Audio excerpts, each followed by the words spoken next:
भगवान कृष्ण ही बछड़े बने, ग्वाल वाल बने, उनकी रोटी सोटी धोती लंगोटी सब भगवान ही बन गए।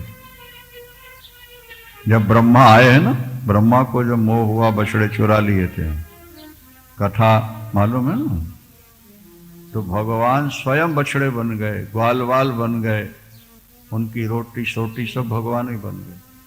अब देखो 1 वर्ष तक बने रहे, और भगवान और ग्वाल वाल और बछड़े 3 रूप में दिख रहे हैं ना, लेकिन मूल में क्या है? एक है। वही चर रहे हैं और वही चरा रहे हैं, वही भाग रहे हैं और वही लौटा रहे हैं। जब भगवान ने गोवर्धन उठाया, गिरिराज की पूजा कराई, अन्नकूट कराना था ना, वहां पहुंचे तो भगवान गिरिराज के रूप में प्रकट हो, एक रूप से बाबा के पास और दूसरे रूप से गिरिराज बन के खड़े हो, और वहां से कहते हैं कि मैं गिरिराज हूं, तुम्हारी श्रद्धा से प्रकट होकर दर्शन देने आया हूं, और तो मेरी पूजा करोगे सदा सुखी रहोगे, दूधों नहाओगे, पूतों फलोगे। और बाबा से कह रहे हैं देखो बाबा, देखो बाबा, गिरिराज महाराज प्रकट हो गए। कन्हैया तू जो रास्ता बताता है बड़ा काम का है, इंद्र कभी आया नहीं, और देखो गिरिराज प्रकट हो गए। बोले बाबा पूजा करो। तो बाबा ने कहा लाला तूने ये पूजा प्रारंभ कराई है, इसलिए पूजा भी तू ही करेगा, हम तेरे साथ बैठ जाते हैं लेकिन पूजा तेरे को करनी। अब भगवान ही बैठ करके गिरिराज भगवान की पूजा कर रहे हैं। क्या? तो पूजा करने वाला भी वही है और पूजने वाला भी वही है, बछड़े चराने वाला भी वही है और बछड़े भी वही है। ये जो वेदांत के सूत्र हैं ना, उनको भगवान ने अपनी लीला से प्रकट किया हुआ है समझाने के लिए। इसलिए पुराणों की कथा बकवास नहीं है, व्यर्थ नहीं है, वो इन सूत्रों का भाष्य है, व्याख्या है। प्रभु ने, ध्यान दीजिए, प्रभु ने अपनी लीलाओं के माध्यम से इन सूत्रों को प्रकट किया, अर्थों को प्रकट किया। जैसे अष्टावक्र कह रहे हैं कि यत् त्वं पश्यसि त्वमेकः, तुम जिसको देख रहे हो वो भी तुम्हारा स्वरूप है। त्वमेव प्रतिभाससे, वो तुम ही दिखाई दे रहे हो। अरे भाई दर्पण में आप दिखते हो कि नहीं? तो दर्पण में जो शक्ल दिख रही है वो आप हैं कि आपसे कोई भिन्न है? आप ही हैं। दर्पण के सामने खड़े होकर आप जो देख रहे हो वो क्या है? आप ही तो हो। जैसे दर्पण सामने रखकर आप 1 से 2 बन गए, वास्तव में आप 1 हो। इसी तरह से जो अनंत ऊर्जा है, अखंड चेतन परमात्मा है, उसमें माया शक्ति जो है वो दर्पण की तरह, और वो माया शक्ति से जब ये संसार बनता है तो एक परमात्मा अनेक रूपों में दिखाई देने लगता है। हरिद्वार में जाके देखो, कांच के मंदिर बने हैं बहुत सारे, यहां भी बने हैं, तो वहां बहुत ज्यादा। एक व्यक्ति खड़ा हो जाए तो अपनी सैकड़ों शक्लें देखेगा, तो वो सैकड़ों हो गया है कि एक ही है? एक है। दर्पण के कारण वो अनेक रूप में दिख रहा है। इसी तरह मूल में चेतन तत्व एक है, माया रूपी दर्पण के कारण वो अनेक रूपों में दिखाई दे रहा है। इसलिए त्वमेव प्रतिभाससे किम प्रथम भासते स्वर्णात् कटकांगद नूपुरम, स्वर्ण से भिन्न हार, अंगूठी और अंगद या नूपुर की सत्ता नहीं है। स्वर्ण ही उस रूपों में नजर आता है। इसी तरह इस शुद्ध चेतन तत्व ही संसार के रूप में दिखाई दे रहा है। अयम सो अहम अयम नाहम विभागम इति संत्यजो सर्वम आत्मेति निश्चित्यो निसंकल्पः सुखी भवो। बहुत अच्छा श्लोक। अयम अहम और अयम नाहम। ये मैं हूं, ये मैं नहीं हूं, ये मेरे हैं, ये मेरे नहीं हैं। ये जो विभाग है ये अज्ञान, इसको त्याग दो। मैं और मेरा ये दो अलग नहीं है, हमने बंटवारा कर लिया। अच्छा, एक बात बुद्धि लगा के समझो जरा। सूर्य भगवान का प्रकाश सोमवार, मंगलवार, बुधवार, वीरवार को अलग अलग होता है कि एक ही होता है? हाँ, तो फिर एक के हमने 7 टुकड़े किए हैं कि नहीं किए? आज क्या है? बोले रविवार। कल क्या होगा? सोमवार। मंगल, परसों क्या है? मंगलवार। घड़ी घंटे हमने सब अलग अलग कर रखे हैं, सन संवत हमने अलग अलग किए हैं, पर सूर्य के प्रकाश में तो कहीं कोई टुकड़ा नहीं है ना, वो तो एक का ही, वो एक है। लेकिन हमने अपना व्यवहार चलाने के लिए उनको बांट लिया है। आज मंगलवार है तो आज बुधवार है तो आज वीरवार है। अरे भाई, प्रकाश तो वही का वही है, उसमें विभिन्नता नहीं है, लेकिन हमने उसको विभाजित कर रखा है। इसी तरह अखंड चेतन तत्व एक ही है, अज्ञान ने उस चेतन तत्व के विभाग बना दिए हैं। अज्ञान जिस दिन निकल जाएगा उस दिन एक का ही रह जाएगा। हम मृत्युलोक में हैं, इसलिए आज रविवार है, आज सोमवार है, मंगल है, बुध है। अच्छा, आप सूर्य लोक में चले जाओ, वहां रात होती नहीं, तो विभाग कैसे होगा? सूर्य लोक में रविवार, सोमवार, मंगलवार, बुधवार नहीं है। क्यों? वहां सूर्य अस्त होते नहीं, अंधकार आता ही नहीं। बीच में अंधकार आया, वही अज्ञान है। उसने क्या किया? प्रकाश के टुकड़े टुकड़े कर दिए। आज सोमवार, आज मंगलवार, अब बुधवार, अब वीरवार। ये तो हमारी कल्पना है। सूर्य के प्रकाश में कोई विभाग नहीं है, कोई दिन नहीं है, उनका तो प्रकाश एक सा सदा रहने वाला है। इसी तरह यहां अष्टावक्र जी कह रहे हैं कि अयम अहम अयम नाहम विभागम इति संत्यजो। ये मैं हूं, ये मैं नहीं हूं, ये मेरे हैं, ये मेरे नहीं है, इस विभाग को तुम त्यागो। इस विभाग को तुम त्याग दो। फिर क्या सोचना है? बोले सर्वम आत्मेति निश्चित्यो। सब कुछ केवल आत्मा ही आत्मा है, ऐसा निश्चय करके निसंकल्प, संकल्पों से रहित हो जाओ। और जब संकल्पों से रहित हो जाओगे तो सुखी भवो, तो सुखी हो जाओगे। तुम्हारे अज्ञान ने जो विभाग बनाए, उन विभागों के कारण तुम्हें चिंता हुई, तुम दुखी हो गए। और अगर विभाग ना होता तो चिंता ना होती, और चिंता ना होती तो दुख ना होता। ये मेरा है और ये पराया है। तो मेरे को जब कष्ट होता है तो मुझे तकलीफ होती है? नहीं होती। और अगर मेरापन हो ही ना तो फिर तकलीफ क्या होगी? पड़ोसी के बालक के साथ क्या हो रहा है, उससे आपको कोई दुख होता है? हाँ, क्यों नहीं होता? हाँ, वो हमारा नहीं है ना, तो हमारा तो कुछ है ही नहीं है, सब कुछ हमारे हैं। फिर ये जो हमने विभाग किया हुआ है, इस विभाग ने हमको दुखी बनाया है। इसलिए यहां कहा गया सर्वम आत्मेति निश्चित्यो। आत्मई वेदम सर्वम, ये जो दिखाई दे रहा है सब आत्मा है, सब आत्मा है। ऐसा निश्चय करके तुम सुखी हो जाओ। वृंदावन अयम सोहमयम नाहम विभागम इति संत्यजो सर्वम आत्मेति निश्चित्यो निसंकल्पः सुखो सुखी भव।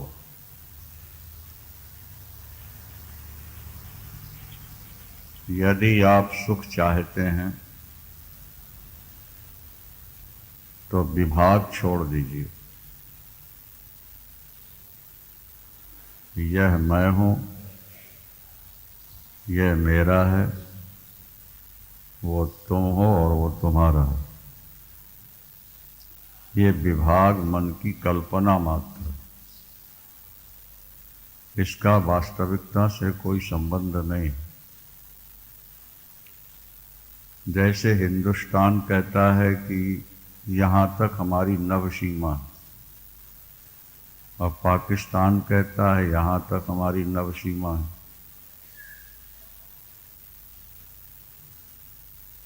अब देखना यह है कि नभ में कोई सीमा है क्या? आकाश में कोई रेखा है क्या? हाँ, नभ सीमा की कल्पना ये आकाश में है कि व्यक्ति के मन में है? मन में। इसी तरह संसार में मेरा और तेरा ये केवल मन की एक कल्पना ही है।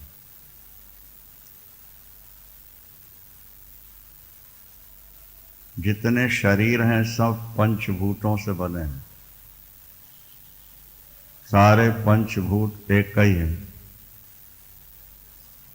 मनुष्य के शरीर हो या पशु पक्षी के शरीर हो, सब में पंच महाभूत हैं। छठा भूत तो कोई है ही नहीं।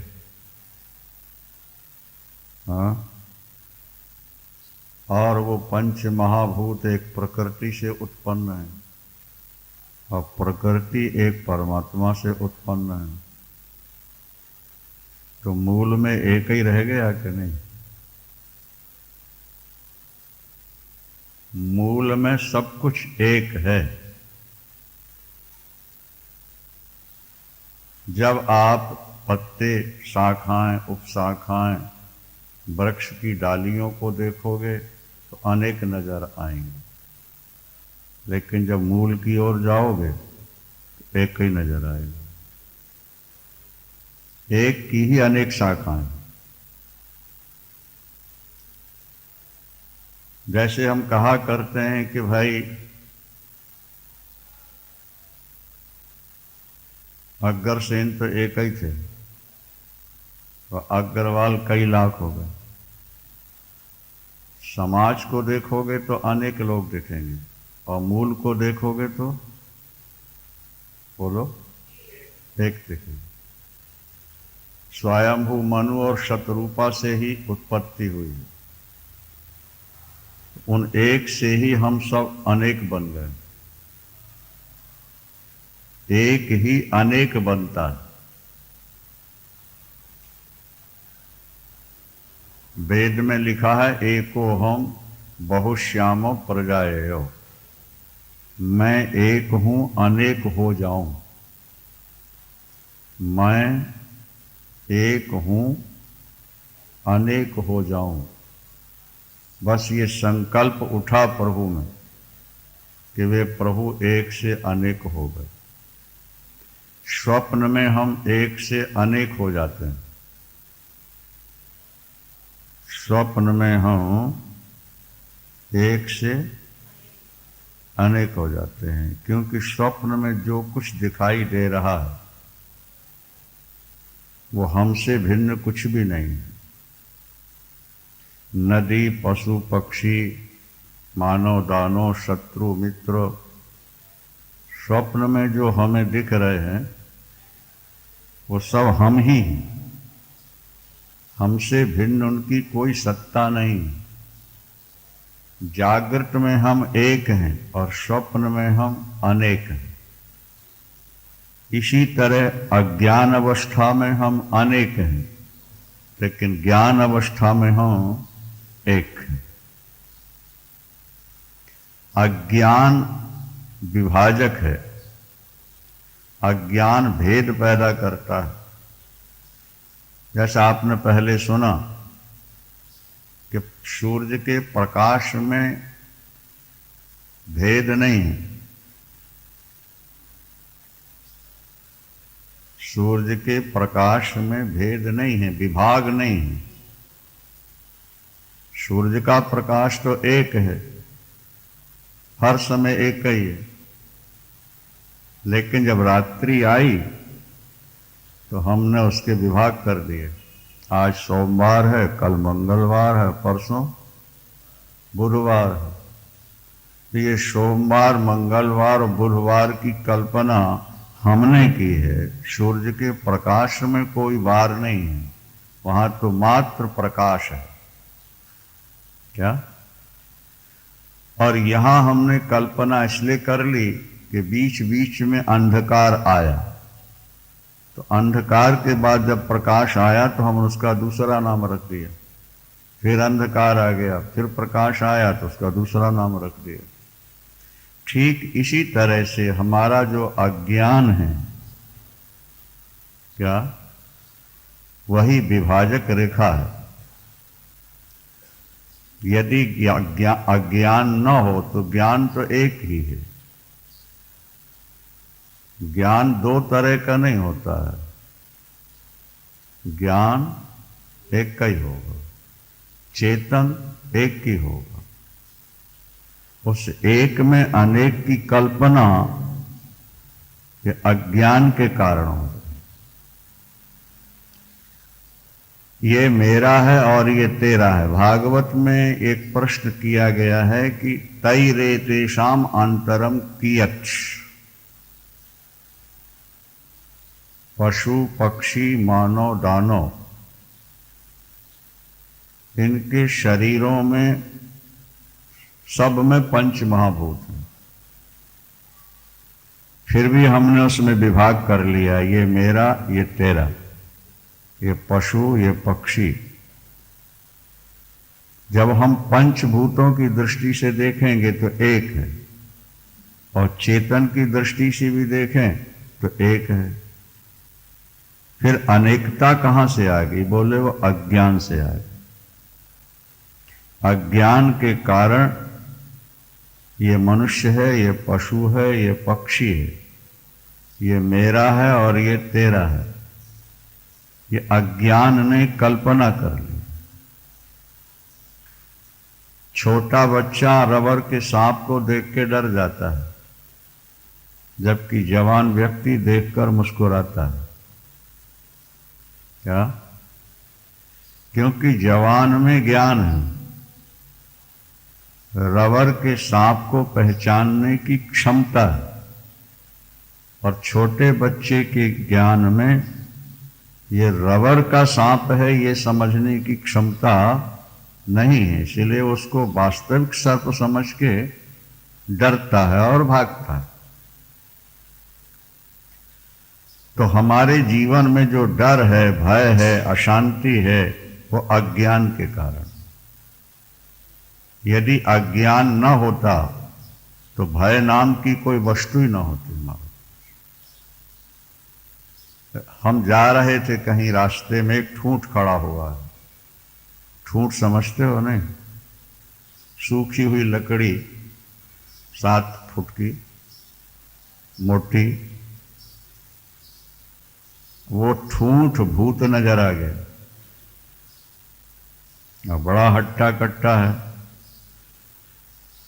हम भागेंगे तो ये मार डालेगा, आगे जाएंगे तो मारेगा, और पीछे भागेंगे तो पीछे से आके मारेगा। इसलिए खड़े हो गए। मंत्र तंत्र कुछ जानता था व्यक्ति, तो क्या किया उसने? पहले मंत्र फूंक करके छींटे मारने शुरू किए। नहीं, कुछ गायत्री वायत्री का जप भी किया उसने। अंदर से कांप भी रहा, घबरा भी रहा, लेकिन ऐसा जबरदस्त भूत था कि वो एक कदम भी टस से मस नहीं हुआ।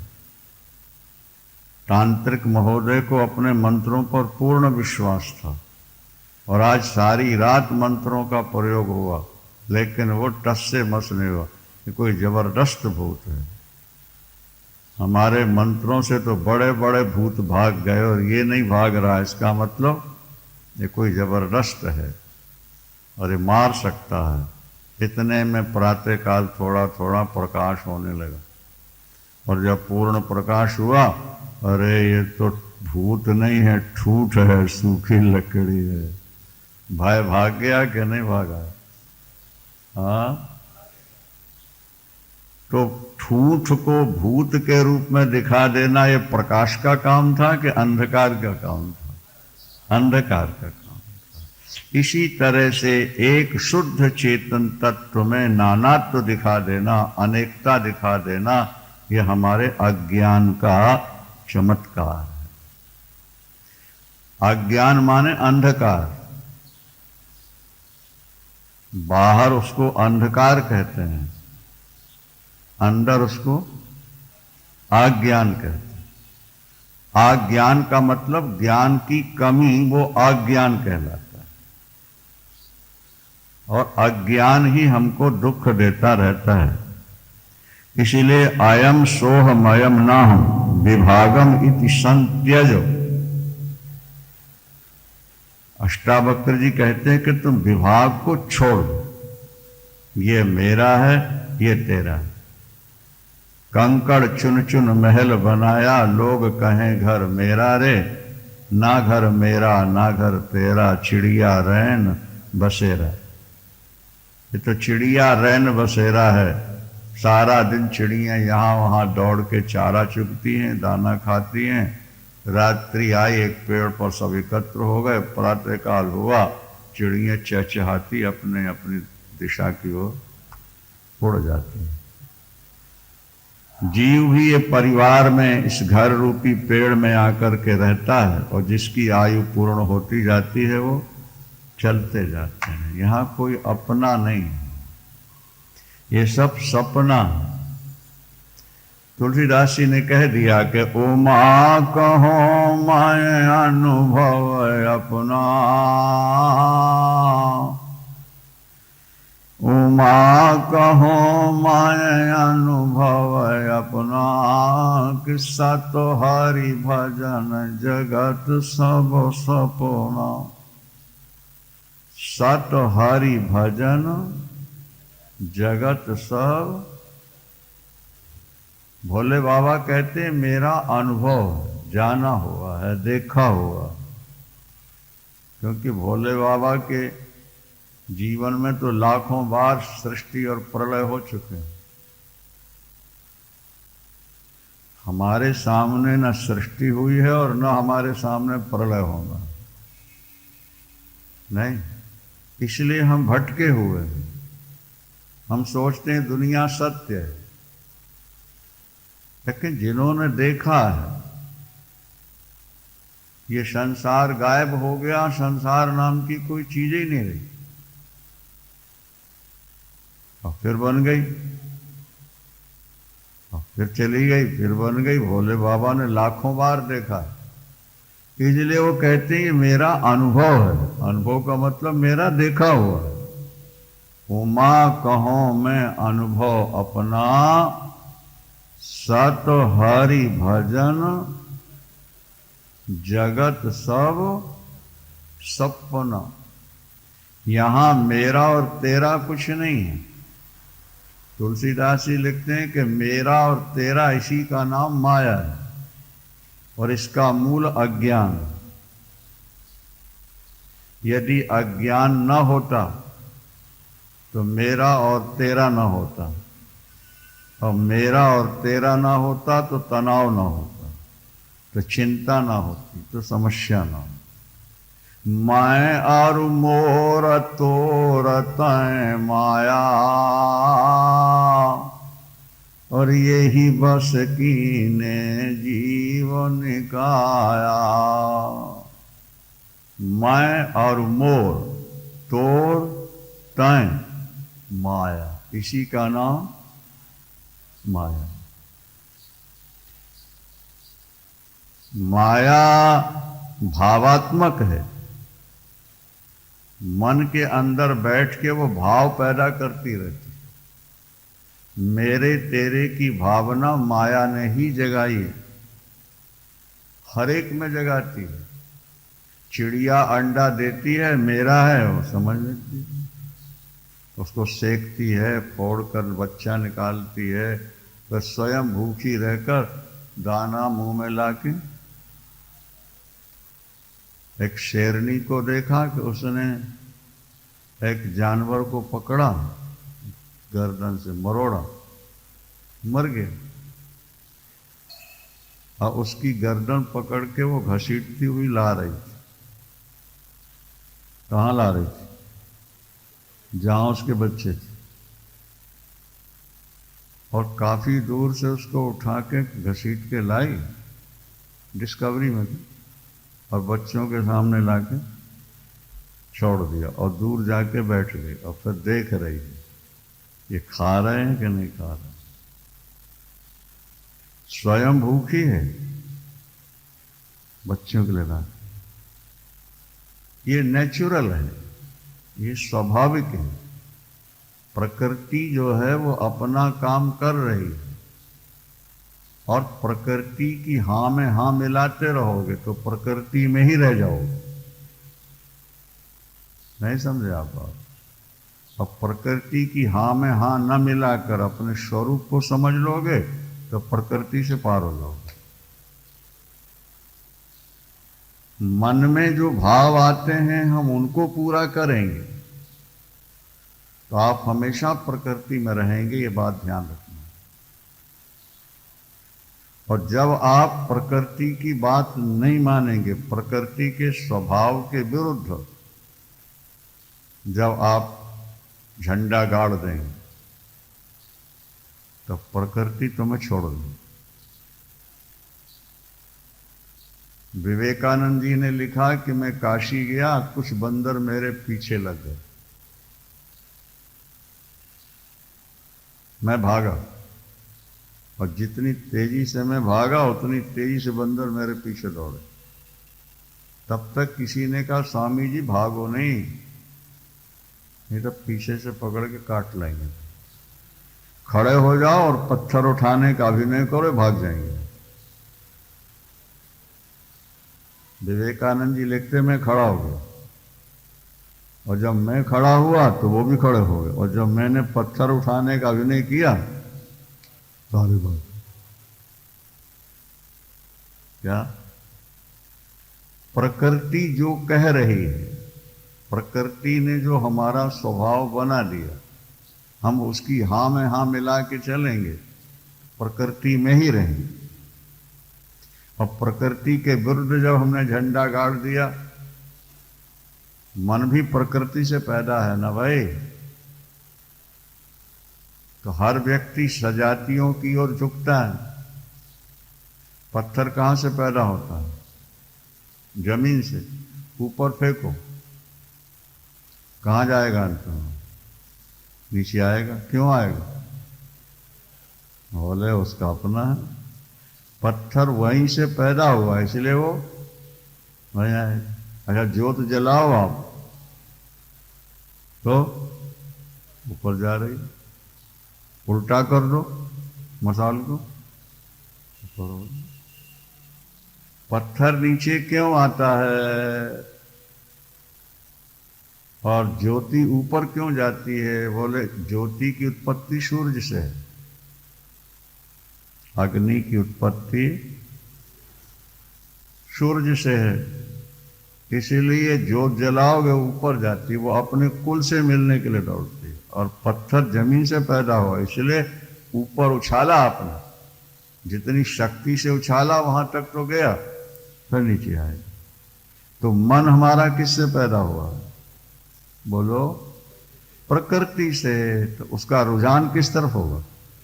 प्रकृति की तरफ होगा। सीधी सी बात है, वो प्रकृति की ओर ही दौड़ेगा। अब अगर तुम समझदार हो, बुद्धि तुम्हारी निर्मल हो गई है, तो फिर तुम मन की कल्पनाओं को, मन की वासनाओं को तोड़ोगे, रोकोगे। नहीं, ऐसा नहीं होना, हम ऐसा नहीं करेंगे, हम ऐसा नहीं होने देंगे। मन के साथ अगर संघर्ष करने की क्षमता आप में आ गई, आप जैसा शूरवीर दूसरा कोई है ही नहीं, और आप माया को पार कर सकते हो।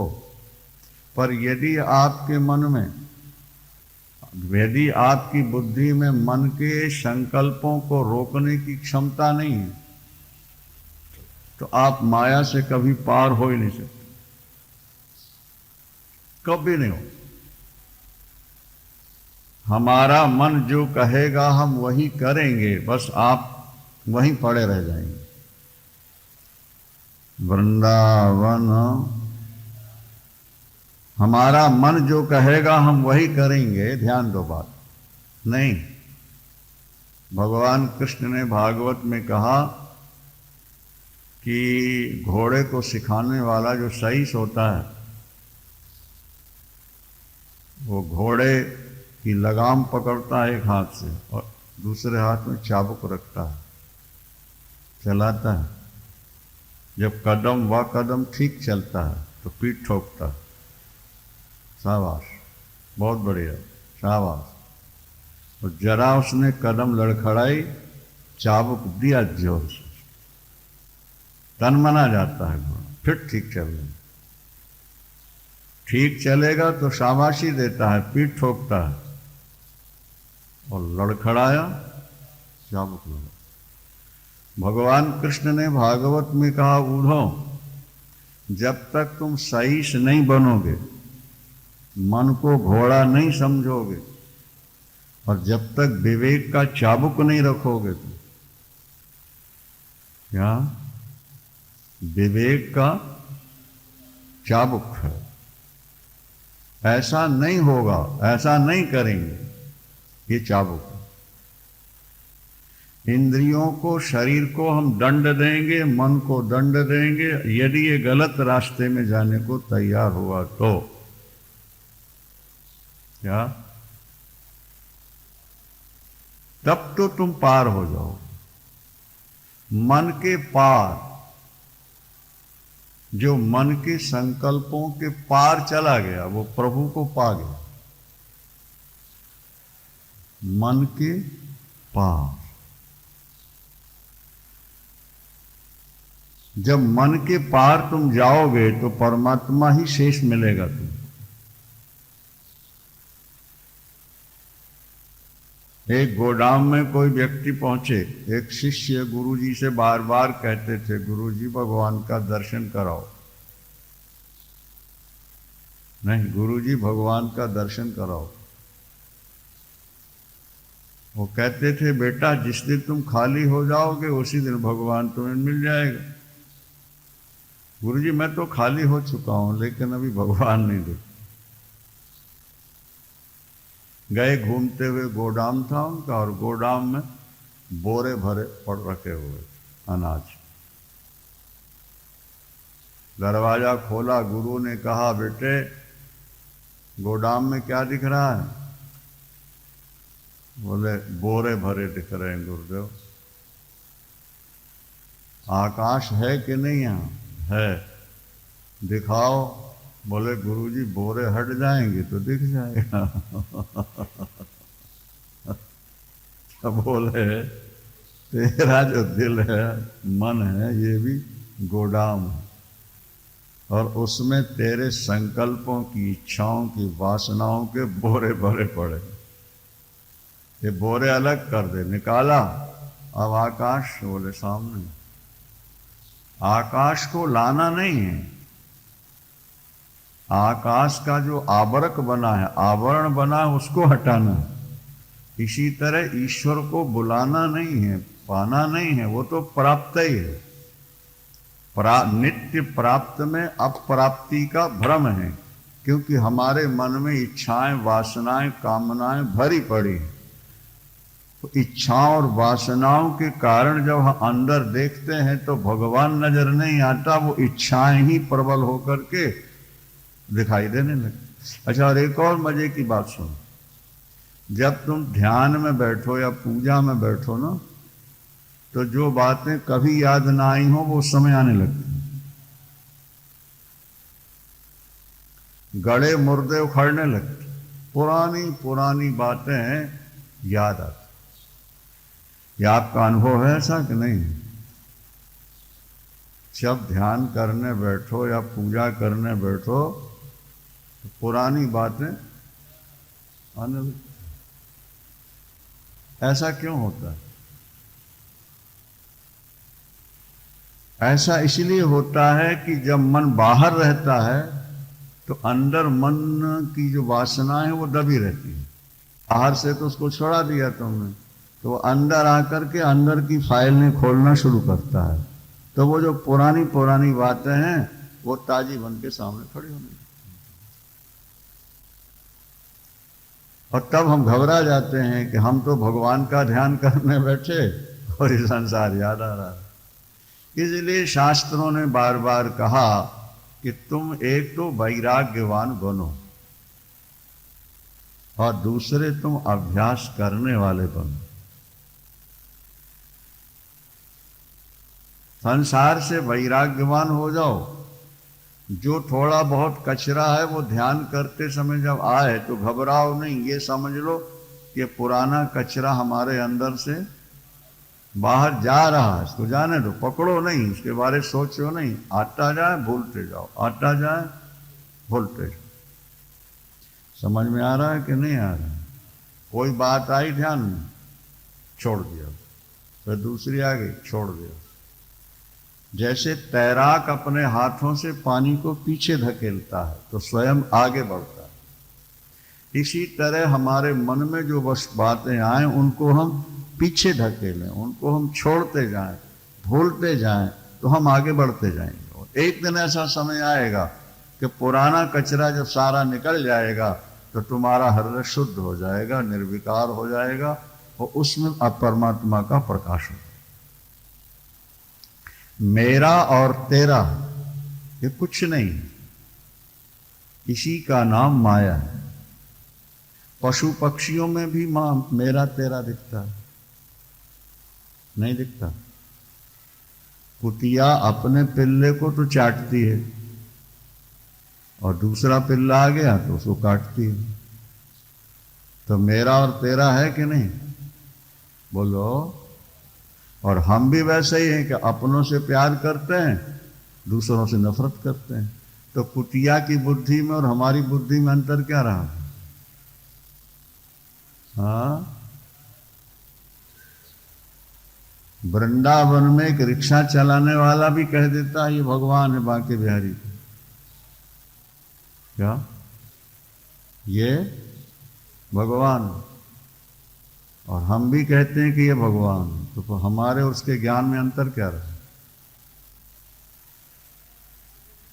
हमारे और उसके ज्ञान में यह अंतर होना चाहिए कि वो एक जगह मानता है, केवल मूर्ति में मानता है, और हम इसको सारे जगत में मानते हैं। प्रभु व्यापक सर्वत्र समाना, प्रभु व्यापक सर्वत्र, प्रेमत प्रगट हो ही मैं जाना, प्रेमत प्रगट। गीता में भगवान ने कहा वासुदेवा सर्वम इति, वासुदेवा सर्वम इति। जो तुम्हें दिखाई दे रहा है वो सब कुछ वासुदेव ही है, शुद्ध चेतन तत्व ही है। भगवान कृष्ण ने ये नहीं कहा कि मैं यहां रहता हूं, एक ही जगह मेरा ध्यान करो, ऐसा कहीं नहीं कहा। जब भगवान से भगवान का परिचय पूछा गया तो भगवान ने यही कहा कि मैं सब में हूं, सब जगह हूं। क्या? तो हम मंदिर क्यों जाएं? बोले नहीं, अभी तो जाना ही पड़ेगा। जाओ, दर्शन करो, प्रार्थना करो। एक जगह दिखने वाले ठाकुर सब जगह दिखने लगो, हृदय में भी दिखने लगो। क्या? कण कण में आपकी अनुभूति हमें होने लगे। ऐसी कृपा करो, उनसे प्रार्थना करो, तुम्हारा कल्याण हो। वृंदावन। अष्टावक्र महाराज कहते हैं कि ये मेरा है, ये तेरा है, ये मैं हूं, ये तू है, इस विभाग को तू त्याग दे और सर्वम आत्मेति, सर्वम आत्मा इति, सर्वम आत्मेति निश्चित्य, सब कुछ मैं ही हूं। पूर्णमदः पूर्णमिदं पूर्णात् पूर्णमुदच्यते पूर्णस्य पूर्णमादाय पूर्णमेवावशिष्यते। परमात्मा पूर्ण है, उससे बनने वाला ये संसार भी पूर्ण है। यहाँ का हर परमाणु पूर्ण है, आप और हम भी पूर्ण हैं। पूर्ण से निकालोगे पूरा, फिर भी वो पूर्ण का पूर्ण ही है। क्या? तो हम और आप सब उसी की इकाइयां तो हैं, उसी के अंश हैं। माचिस की तीली में जलने वाली आग और सारे पहाड़ को जलाने वाली आग क्या दो हैं? ये बोलो, एक ही है। तो परमात्मा के अंदर जो ज्योति भरी पड़ी है वो विशाल है, और हमारे अंदर ज्योति है वो सूक्ष्म है, और वो हमारी सूक्ष्म भी उसी का स्वरूप, उसी का है। भाई एक लट्टू लगा दिया 0 पावर का, दूसरा लगा दिया 500 वाट का, 2 प्लग है। तो एक में 0 पावर का प्रकाश आ रहा और दूसरे में 500 वाट का प्रकाश आ रहा। पर प्रकाश प्रकाश दो प्रकाश तो नहीं है ना, प्रकाश तो दोनों एक है। ये 0 पावर का है इसलिए इसमें प्रकाश कम है, वो 500 वाट का है इसलिए इसमें प्रकाश ज्यादा है। हम और आप अविद्या में फंसे हैं इसलिए हमारे अंदर शक्ति अल्प है, प्रकाश अल्प है, थोड़ी है, और वो विद्या में है, योग माया में है, इसलिए उनके अंदर प्रकाश शक्ति विशेष है। पर शक्ति और तेज तत्व तो दोनों में एक का ही हुआ ना, इसलिए सर्वम आत्मेति। उपनिषद में लिखा आत्मै वेदम सर्वम, ये जो दिखाई दे रहा है ये सब आत्मा है। आत्मा का मतलब ये जीव नहीं, आत्मा माने सुप्रीम पावर, आत्मा माने अनंत ऊर्जा, विराट चेतना, उसका नाम आत्मा। आत्मा कहते हम लोग समझ लेते हैं कि जीवात्मा है। थोड़ा बुद्धि लगाओ, जीवात्मा, इसमें भी आत्मा शब्द जुड़ा है कि नहीं? जीवात्मा और महात्मा और परमात्मा,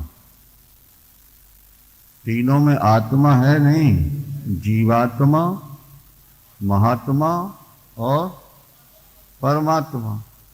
अब तीनों के विशेषण हटा दो, जीवात्मा से जीव हटा दो, बाकी क्या रहा?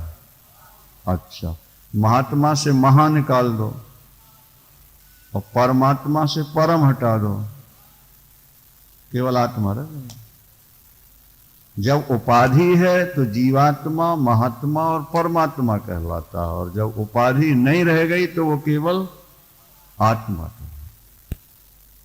वही विराट चेतना, वही शुद्ध चेतन तत्व, उसी का नाम आत्मा।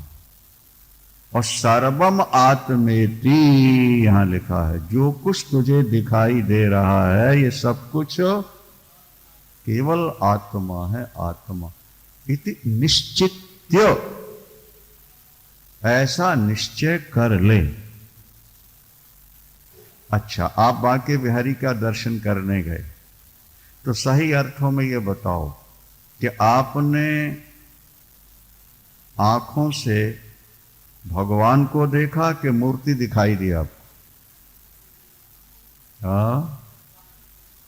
नहीं, आंखों से मूर्ति दिखी, पत्थर दिखा, पर भाव से हमको भगवान दिखा।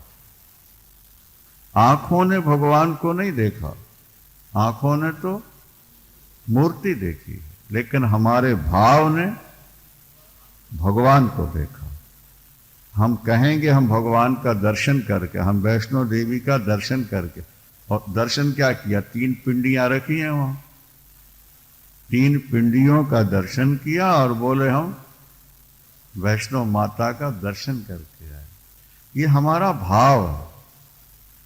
भले आंखों से पत्थर दिख रहा है, लेकिन भाव कहता नहीं ये पत्थर नहीं है, ये तो साक्षात मां है, ये तो साक्षात बांके बिहारी है। इसी तरह संसार हमको भले ईंट पत्थर वृक्ष पशु पक्षी के रूप में दिखता रहे, पर शास्त्र और गुरु के वचन पर विश्वास करके हम ऐसा भाव बना लें कि ये सभी शक्लों में एक चेतन तत्व परमात्मा ही समाया। आंखों से दिखे ये जरूरी नहीं। और थोड़ा और कठिन बात कह दें तो समझ लो, ईश्वर दिखता नहीं, अनुभव में आता। आत्मा कभी दृश्य नहीं बनती, ये वेदांती लोग समझते हैं इस बात। आत्मा हमेशा दृष्टा है, साक्षी है। कि जो दृष्टा है वो दृश्य नहीं बनेगी, क्योंकि आत्मा जब दिखेगी तो देखने वाला कौन होगा? हम आत्मा हैं, नहीं समझे? और लोग कहते हैं हमें आत्मदर्शन हुआ, वो गलत है। आत्मानुभव हुआ ये बात सही है, आत्मा का अनुभव हुआ ये ठीक है, लेकिन आत्मा का दर्शन हुआ। अच्छा, तो आत्मा का दर्शन जब दृश्य हो गया तो फिर दृष्टा कौन रहा? इसलिए आत्मा का दर्शन नहीं होता, आत्मा का हमेशा बोध होता है, आत्मा का हमेशा अनुभव होता है। जो स्वयं दृष्टा है वो दृश्य कैसे बनेगा? और अगर वो दृश्य बन गया तो उसको देखने वाला कौन होगा? क्या? इसलिए आत्मानुभव ये शब्द है, आत्मा का अनुभव, आत्मबोध, आत्मा का बोध होता। जैसे पेट में दर्द है तो दर्द का दर्शन होता है कि बोध होता है? हाँ, बोध होता है। दिल में आज बड़ी खुशी है अपने प्रियतम से मिल करके, तो खुशी का दर्शन हुआ कि बोध हुआ? जैसे आनंद का या दर्द का बोध होता है, इसी तरह परमात्मा का भी बोध होता है।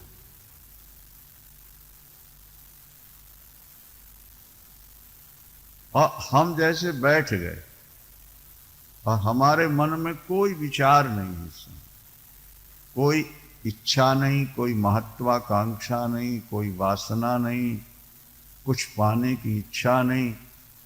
अब जो हमारा खाली हृदय है उसमें जो अनुभव हो रहा है, क्योंकि हम तो रहेंगे ही, हम तो रहेंगे ही, हमसे हम निकल नहीं सकते। एक गुरु से चेले ने कहा,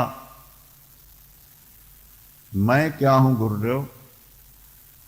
बोले, जिसे तुम अंदर से निकाल न सको वो तुम हो। बुद्धि लगाओ जरा, जिसे तुम अपने से निकाल न सको वो तुम हो। फिर भी समझ में नहीं आया, बुद्धि थोड़ी मोटी थी।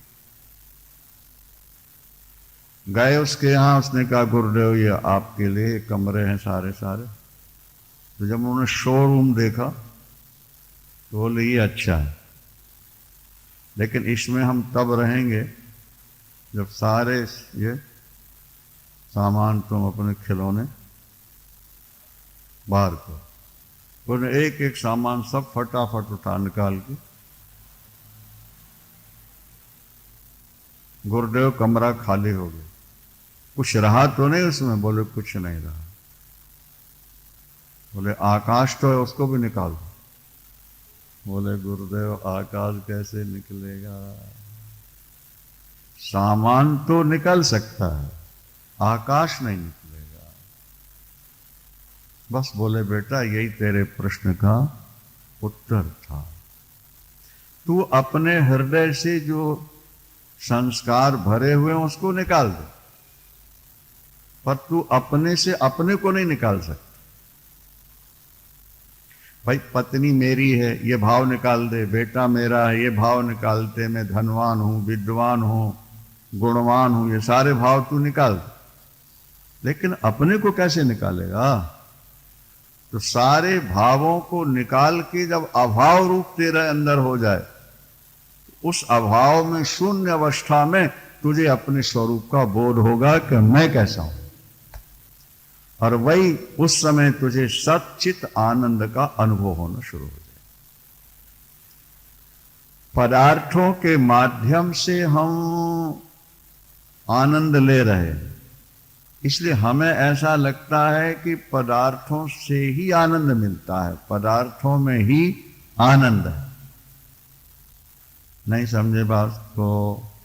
एक व्यक्ति बेसन की लड्डू, बेसन की बूंदी खाता रहा,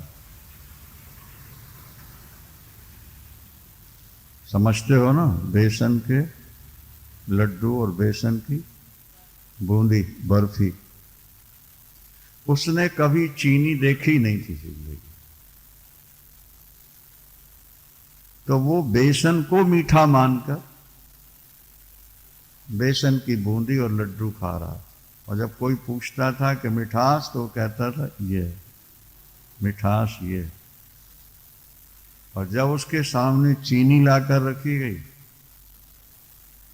नहीं, और सादा बेसन ला के रखा गया और कहा गया इसको चख और इसको चख, जब उसने बेसन चखा तो फीका, और जब चीनी उसने खाई, वाह वाह वाह वाह वाह, क्या बात! बेसन के माध्यम से हमें स्वाद मिला चीनी का, पर अज्ञानी ने उसको बेसन का स्वाद मान लिया। हमने जब से होश संभाली तब से साकार वस्तुओं से हम आनंद लेते रहे, इसलिए वस्तुओं में आनंद है, यह हमारे मन में बात बैठ गई। वस्तुओं के अभाव में, नहीं समझे?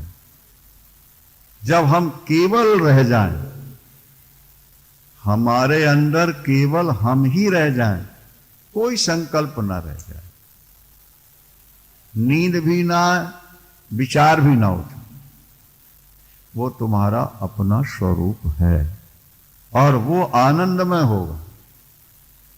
तुम्हारे विचार ही तुम्हें दुखी बनाते हैं। अगर तुम्हारे अंदर गंदे विचार न उठें तो तुम कभी दुखी हो नहीं सकते। स्त्री अगर अपने पति में ही संतुष्ट है तो विदाउट टेंशन, और वो पर से संतुष्ट होना चाहती है तो पर तो मिलेगा नहीं जल्दी, तो टेंशन बना रहेगा। बात समझ में आ रही है? नहीं आ रही? पति अगर अपनी पत्नी में संतुष्ट है तब तो ठीक है, शांति है, क्योंकि वो तो घर की है। पर बाहर की चाहते हो, वो मिलेगी नहीं मिलेगी तो टेंशन तो रहेगा। हम जब सुख दूसरों से चाहते हैं तो दूसरे हमें मिले या न मिले, ये तो प्रारब्ध की बात है, और मिले भी तो सदा मिलके रहेंगे ये निश्चित नहीं है, फिर भी छुड़ेंगे। तो वो जितना सुख आज दे गए हैं उससे ज्यादा दुख तुम्हें देंगे, ये बात ध्यान रख लो हमेशा। पर से सुख लेने की अपेक्षा तुम अपने से अपना आनंद लेना प्रारंभ करो। अजी अपने से अपने में आनंद कैसे मिलेगा? तो पहले समझा चुके हैं कि निद्रा में हम अपने से अपना आनंद लेते हैं। निद्रा में हम अपने से, बोलो, अपना आनंद लेते हैं। निद्रा में न पत्नी का सुख है, न पति का सुख है, न खाने का, न पीने का, न गीत, न संगीत, न पहनने का, न ओढ़ने का। क्या है बोलो? कुछ नहीं। कि आनंद ले रहे हैं नहीं ले रहे? हाँ, यहां गर्मी में नींद नहीं आई, बोले एसी में चलो, किराया लगे, बोले कोई फर्क नहीं पड़ेगा। नींद तो गहरी आनी चाहिए, क्योंकि उसमें अपना आनंद है, अपने में अपना आनंद। पदार्थों को छोड़ दो। जैसे निद्रा काल में आप पदार्थों को छोड़ करके आनंद लेते हो, जागृत अवस्था में भी पदार्थों का चिंतन, इसलिए गलितस्पृहा शब्द यहां आया है। गलितस्पृहा पहले निकल चुका, जिसकी इच्छा गलित हो गई, गलित माने नष्ट हो गई। जिसकी इच्छा, आकांक्षा, वांछा, वासना नष्ट हो चुके हैं। अगर कोई बाबा बन के भी दुखी है तो समझ लेना ऊपर से बाबा है, अंदर से वासना इसके अंदर भरी है और इसका चिंतन इसलिए दुखी है। क्या समझ? और कोई गृहस्थ भी वाह वाह कर रहा हो, आराम से रह रहा हो, मुस्कुराता रहता हो, समझ लेना कि इसके अंदर की वासनाएं, इच्छाएं क्षीण हो। शादीलाल जी कहते हैं, गुरुदेव मुझे नरक से निकाल के आपने वैकुंठ में बैठा दिया, मैं आपका ऋण कभी उतार नहीं सकता, मैं धन्य धन्य हो गया, मैं कृतकृत्य हो गया, मैं आनंद में हूं। क्या? आज तक उन्होंने परिवार की कोई बात फोन पर की नहीं, हमको जहां तक याद। और कुछ लोग ऐसे हैं कि उनका जब फोन आता है तो हम समझ लेते हैं कि कोई ना कोई समस्या अटक गई है इसलिए फोन आया है। बोलो वृंदावन। शादीलाल जी का फोन आया है माने आनंद की चर्चा, और कई गृहस्थों के फोन आएंगे तो कोई समस्या वो अपनी सुलझाना चाहते हैं इसलिए फोन कर। जब तुम बाहर की चीजों को बाहर निकाल दो, अच्छा ये बताओ, मन तो अंदर की चीज है और विषय बाहर की चीज है, ठीक है ना? तो अंदर वाले को अंदर बैठा लो और बाहर वालों को बाहर निकाल दो, फिर देखो तुम्हारा जीवन कैसा हो। गड़बड़ी कहां हो गई? तो अंदर वाले को तो बाहर जगत में फेंक दिया और बाहर के पदार्थ को अंदर भर लिया, गड़बड़ी यहां हो गई ना। अंदर वाला बेचारा सारा दिन बाहर घूम रहा है और बाहर वाले पदार्थ सारा दिन अंदर बैठे हुए हैं। अब जब अंदर वो समस्याएं देखते हैं हम बेचैन हो जाते हैं। मन दौड़ के भी जब अभीष्ट वस्तु प्राप्त नहीं कर पाता, इच्छित वस्तु प्राप्त नहीं कर पाता, तो घबराहट होती है, बेचैनी होती है, परेशानी होती है। शास्त्रों ने, गुरुओं ने जो कहा है ना, वो दो चार की तरह अकाट्य है और बिल्कुल साफ दर्पण है। मुंह देख लो अपना, बस बात समझ में आ जाए। मैं और मेरा, तू और तेरा, इस विभाग को तू त्याग दे। श्लोक देखो, अयम सोहमयम नाहम विभागम इति संत्यजो। जनक, ये मेरा और ये तेरा, इस विभाग को तू त्याग।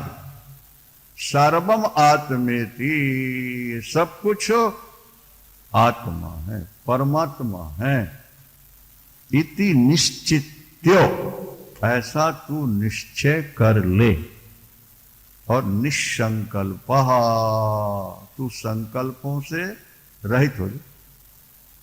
निसंकल्प और सुखी भव, तू सुखी हो।